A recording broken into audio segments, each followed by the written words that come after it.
विजयपुर नामक गांव में रामू नाम का लड़का रहता था। बचपन में ही पिताजी के गुजरने के कारण उसकी माँ अपनी मेहनत से उसे पालती थी। जंगल से लकड़ियाँ जमा करके लाकर उन्हें बेचकर अपने बेटे को पढ़ाती थी। दिवाली के उत्सव पर सारे लोग पटाखों से आतिशबाजी करने पर उसे भी पटाखे दिलाने की हर साल माँ के पास जिद करता था। ऐसे आगे बड़े होते होते माँ की मेहनत और परेशानियों को समझते हुए रामू ने पूछना बंद कर दिया। दिवाली के उत्सव के दिन बहुत सारे पटाखों से आतिशबाजी करने वालों के घरों के पास जाकर बहुत देर उधर ही खड़ा होके उनके उत्सव को देख खुश होता था। अचानक इस साल विजयपुर में एक बड़ी सी महामारी के आने पर इस बार की दिवाली उत्सव नहीं मनाने का निर्णय गांव के सारे बड़ों ने लिया था। हमेशा की तरह ही दिवाली की शाम में गलियों में घूम रहे रामू को एक बड़ी सी बंगले में एक बच्चा रोता हुआ दिखा।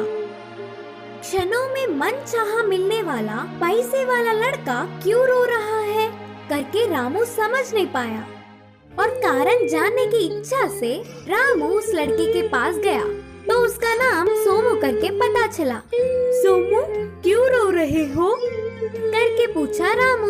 पिताजी ने मुझसे दिवाली के पटाखे नहीं दिलाएंगे करके कहा। मैं पटाखों से खेलने तक किसी से बात भी नहीं करूँगा, जाओ। बोलते हुए सोमू ने फिर से रोना शुरू कर दिया। अच्छा, बस इतनी सी बात के लिए रो रहे थे क्या? जानते हो, मैंने अब तक कभी भी दिवाली का उत्सव ही नहीं मनाया। सोमू को अपने हालातों का विवरण किया। वह सुनकर सोमू को रामू पर दया आई। उस गांव में आई हुई महामारी के बारे में और दिवाली उत्सव मनाने पर आने वाले नुकसानों के बारे में रामू ने उसे अच्छे से समझाया। अच्छा, तो मैं अब समझा कि पिताजी मुझे पटाखे क्यों नहीं दिला रहे थे और मेरा गुस्सा भी चला गया। पता है, मेरे दोस्त कोई नहीं। रामू, क्या तुम मुझसे दोस्ती करोगे? रामू के मानने पर सोमू उछल पड़ा। ऐसे ही दोनों बहुत देर गपशप करने लगे।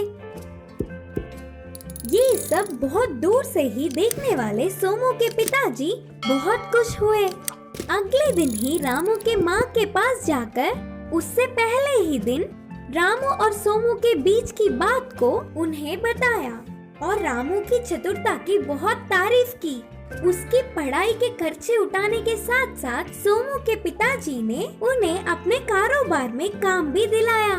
उसके बाद की दिवाली में महामारी के जाने पर बड़ों ने बहुत सारे पटाखे दिलाए और रामू सोमू मिलकर उन पटाखों से आतिशबाजी करके बहुत खुश हुए।